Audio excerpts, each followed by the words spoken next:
Hello, thank you for inviting me to this great opportunity. Also to Daniel. I won't even try to speak Spanish, but please forgive me with this English.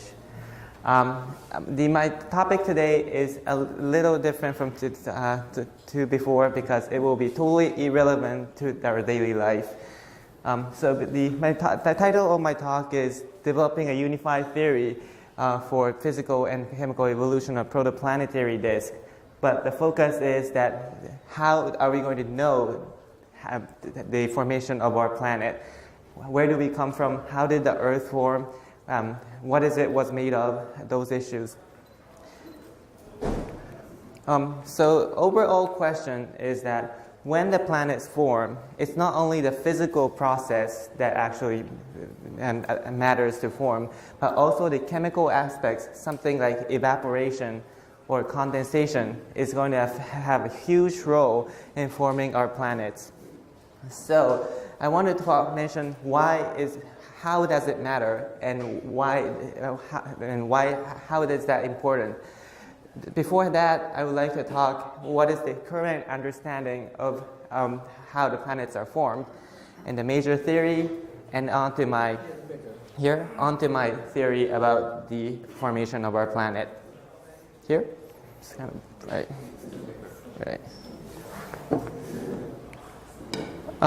First of all, why does this matter is the question.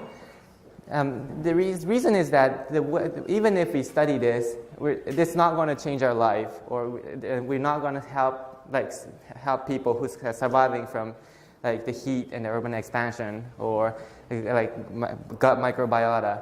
But everyone's interest in the recent era is there any other life form other than the Earth, like in the exoplanets, in the other stars? Is there any life in the other stars or not? In order to know that, it is important to see how the planets were formed, because it's not only that life pops out with no reason. It forms because we have a planet, and also we have a land and the ocean, we have the atmosphere, and all these complicated factors work together to make a condition to form a life form. My research is part of it to understand what is it made of, because it's okay? Okay, it's because what was it? Okay, anyway, because where was I? Because water.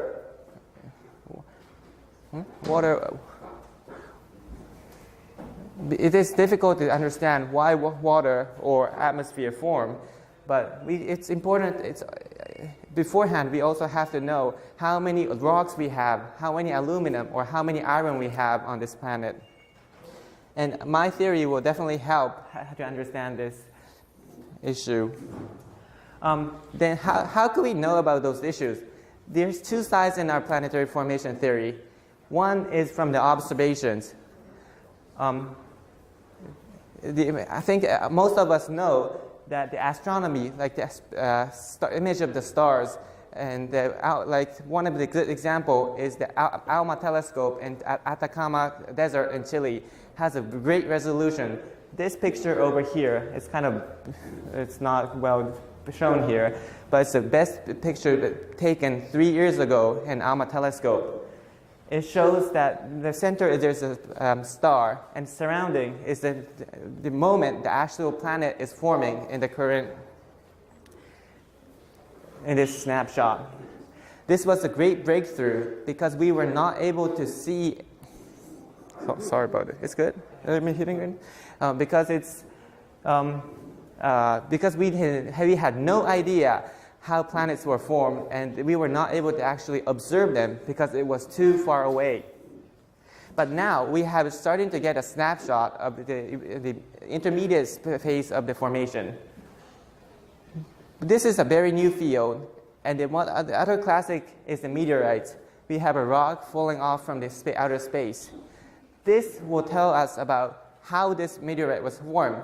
if we investigate the rock very nicely, we could see that from the mineral it's included, we could learn about the temperature and the pressure of this meteorite, where this meteorite was formed. However, we do not know where these rocks come from, so it is very difficult to gather this information and put it into one big picture, because we have a rock, but we don't know how and we know how temperature and pressure, like what condition it was formed, but we don't know where it was formed. So it's not easy to actually make it as a one theory.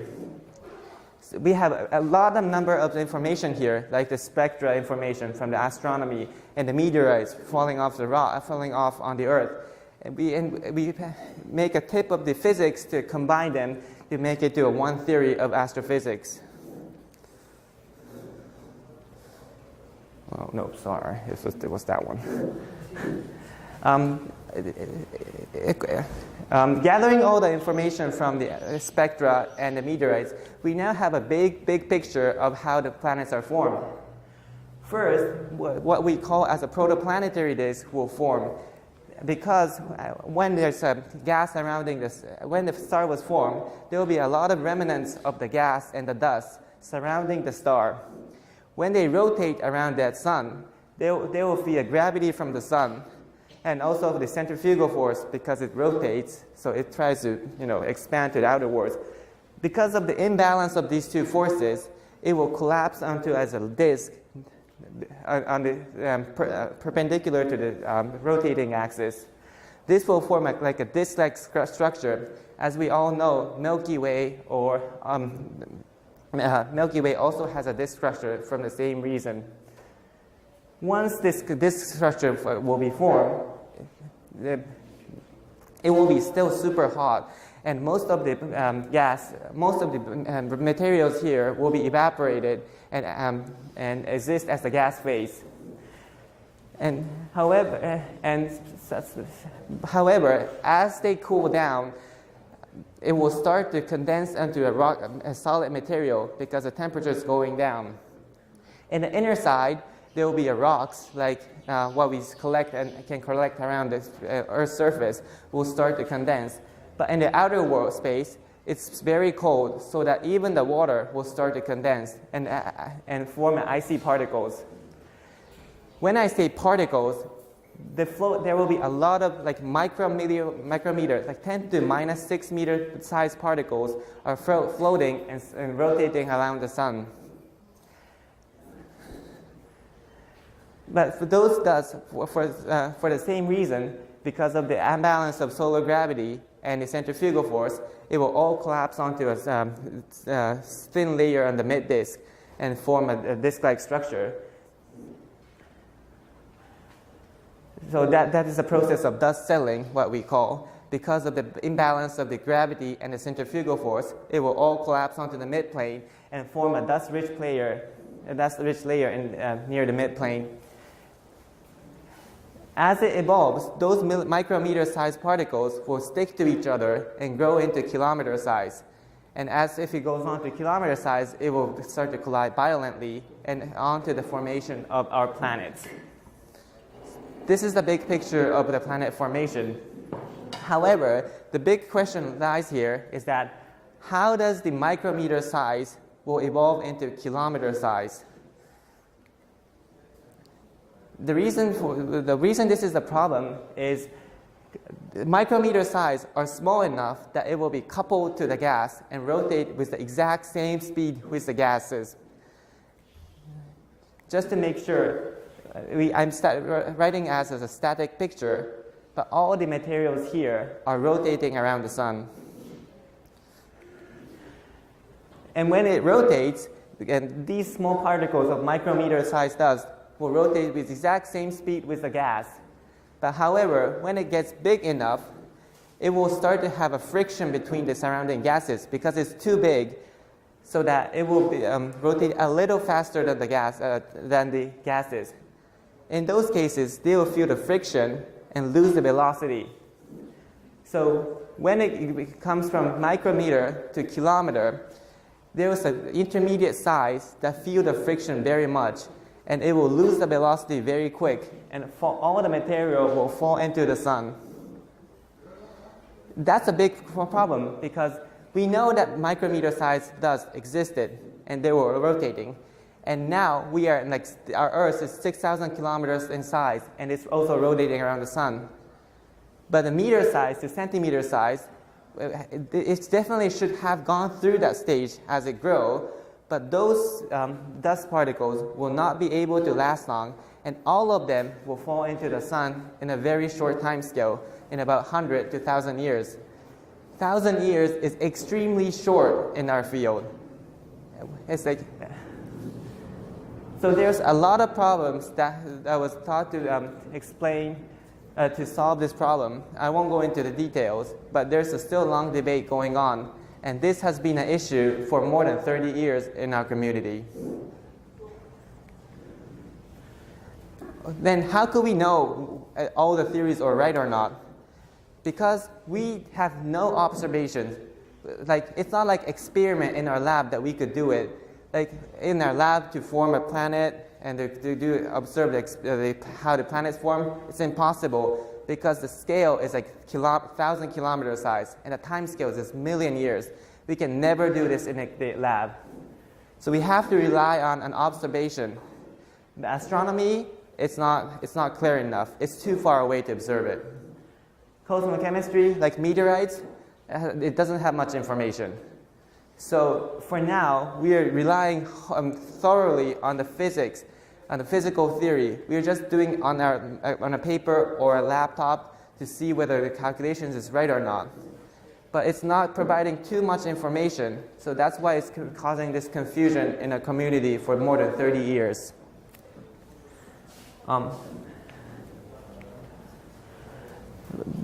But the Korean study have been separating the physics and the chemistry for a long time. And if we combine those two, physics have been basically closely related to astronomy, and the chemistry has been closely related to the meteorites. And those two communities have not communicated very well, and it has not come into one single unified theory yet. So what I'm going to propose is to come up with two physics and chemistry sides to combine them and explain it in a much more sophisticated way. Clear so far? Hopefully. So my focus of the talk is one of the process. It's very important to form the planet.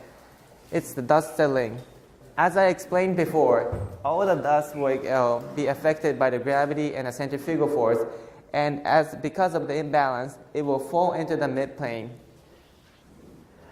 However, if we think about the chemistry, as it falls down, it might evaporate.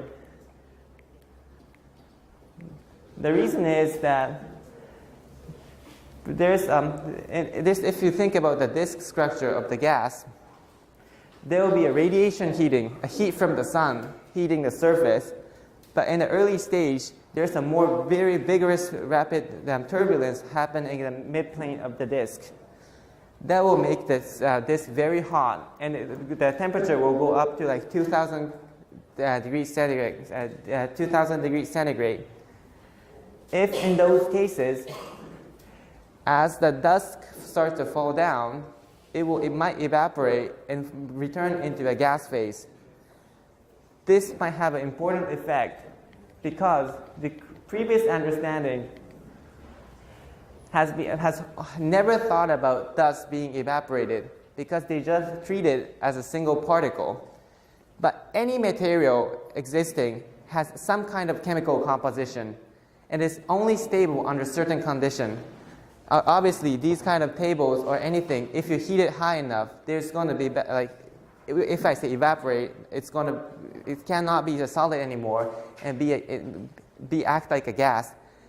Another way, if we cool down the oxygen here, all of the oxygen too will be a liquid or a solid. But the previous researchers have never considered that.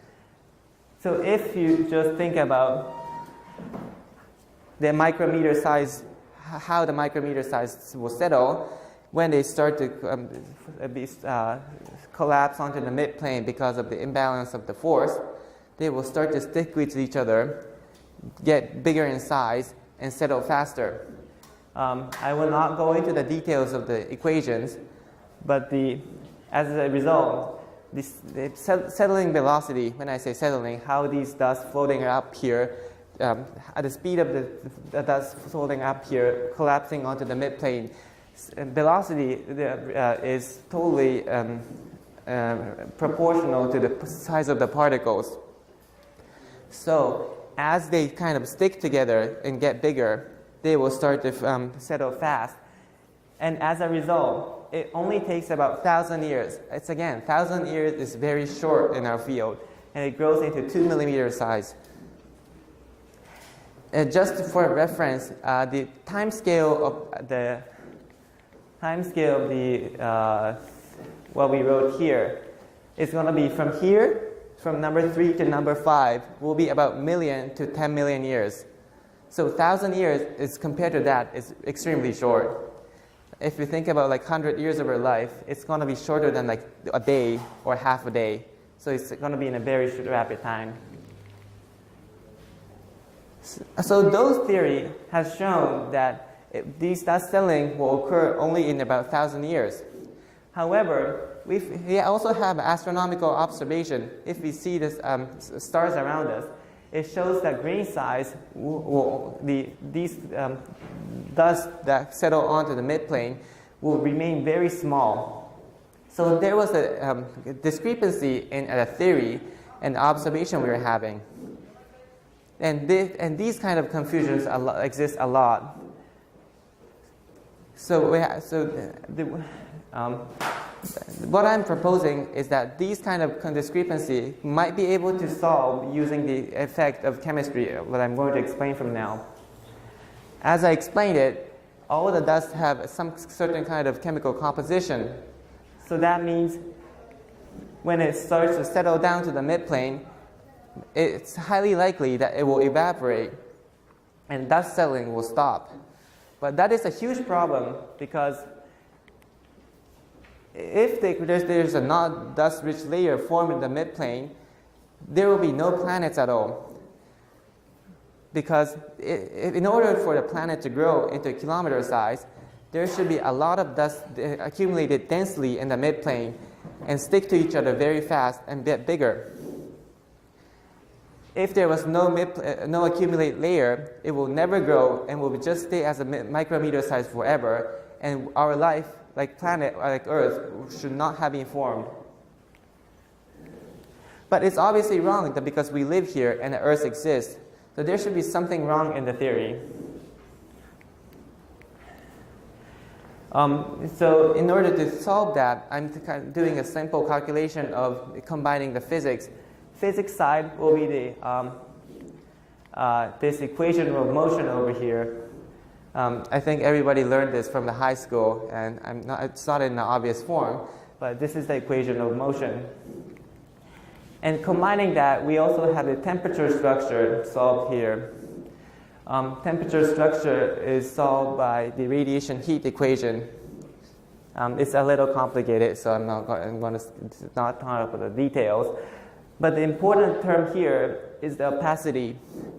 When the radiation, like say from the sun, is transferring all the way down to the surface, it's reacting to a lot of particles, like our atmospheric gases, or maybe to like the roofs over here, and those will kind of stop from the radiation to penetrate. And as obvious, when there's a lot of dust, it will be more opaque. That radiation will be hard to transmit, so there will cause a lot of heat gradient. There will cause a lot of temperature gradient to actually to admit that that is a certain amount of radiation. This term is going to be important because if the dust kind of evaporates, the opacity term will go down, and the radiation will be easier to transmit. For reference, when I talk about the dust particles, these are the chemical components I'm thinking of, I'm considering. One of the most high temperature condensate is aluminum. Aluminum will start to condense in a very high temperature. Next is calcium and magnesium, and then to the silicate or iron. Magnesium, silicate, and iron is the major component of the Earth's mantle, or the Earth itself, and it has also has a lot of fraction in the solar protoplanetary disk. So the point is that when these dust particles, say like magnesium and silicate, form, but when they start to settle, it might go through a temperature, say like these kind of temperature gradient exist. When they go through the temperature of 1400 K, it cannot exist as a solid anymore and evaporates.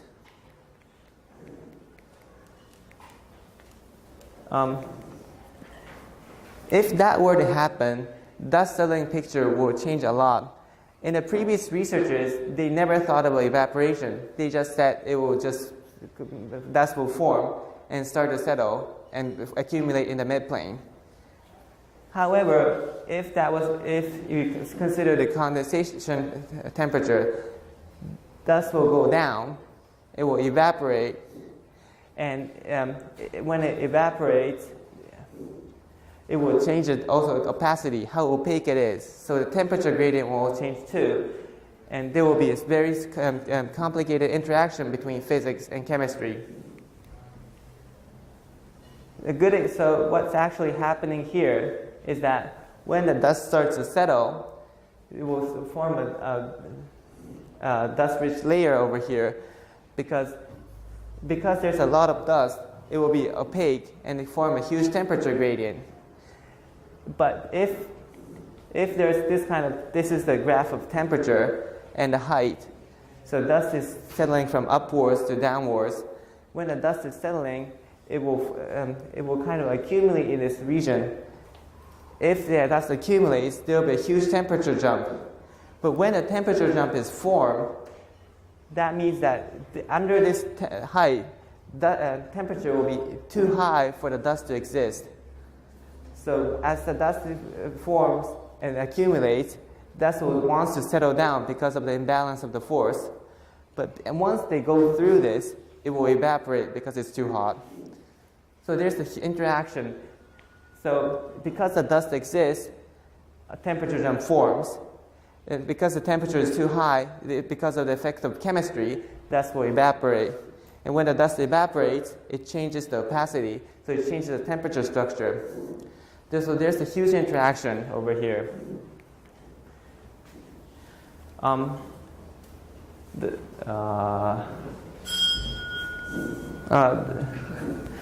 So the point is, but when these kind of huge temperature jump forms, the dust will not be able to grow bigger, because when the dust grows bigger, as I said, the larger dust will start to settle faster.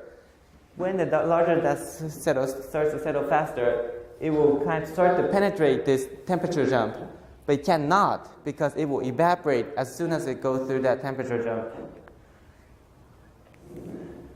So the problem, so this might solve the problem of astronomy, because when the dust are way too large, it might settle to the midplane in the time scale of 1,000 years, but because of the effect of chemistry, it will never grow into the bigger size.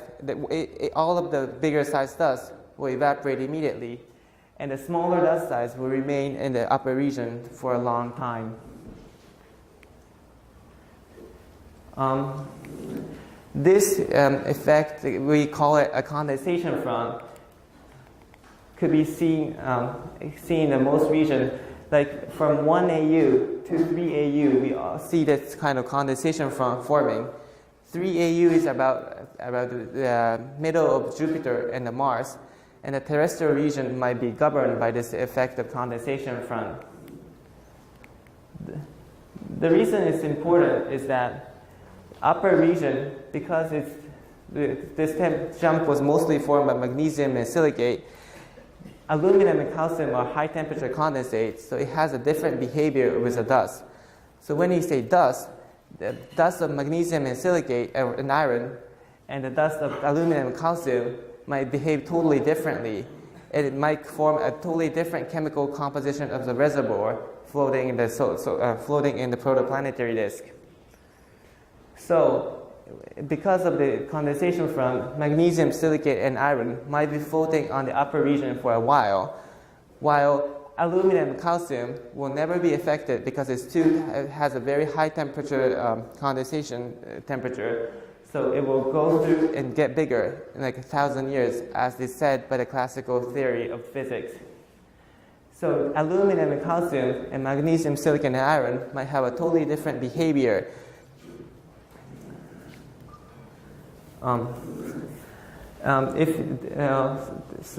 We have a plot of aluminum versus silicate, the ratio of aluminum over silicate, and the ratio of magnesium over silicate over here.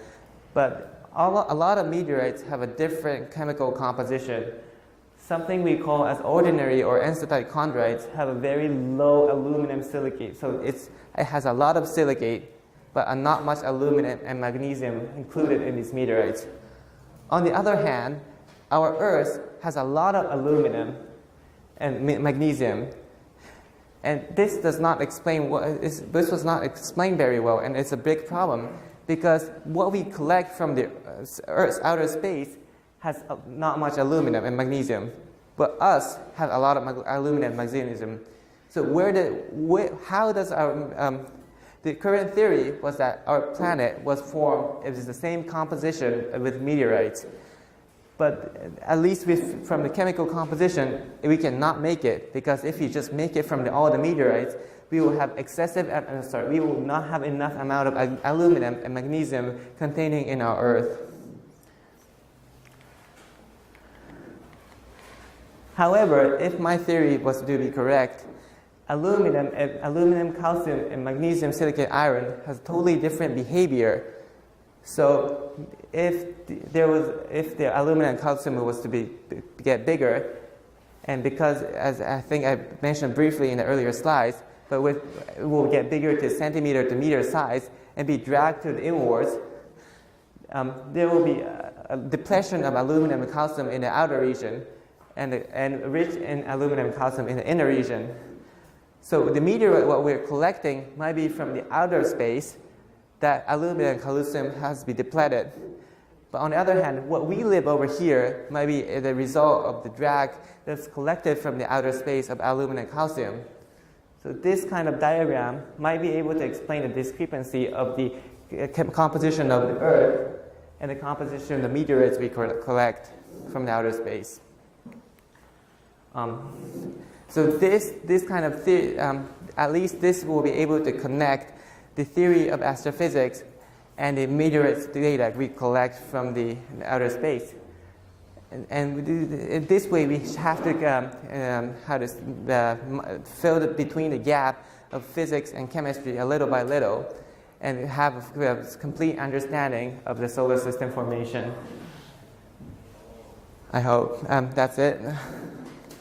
Thank you so much.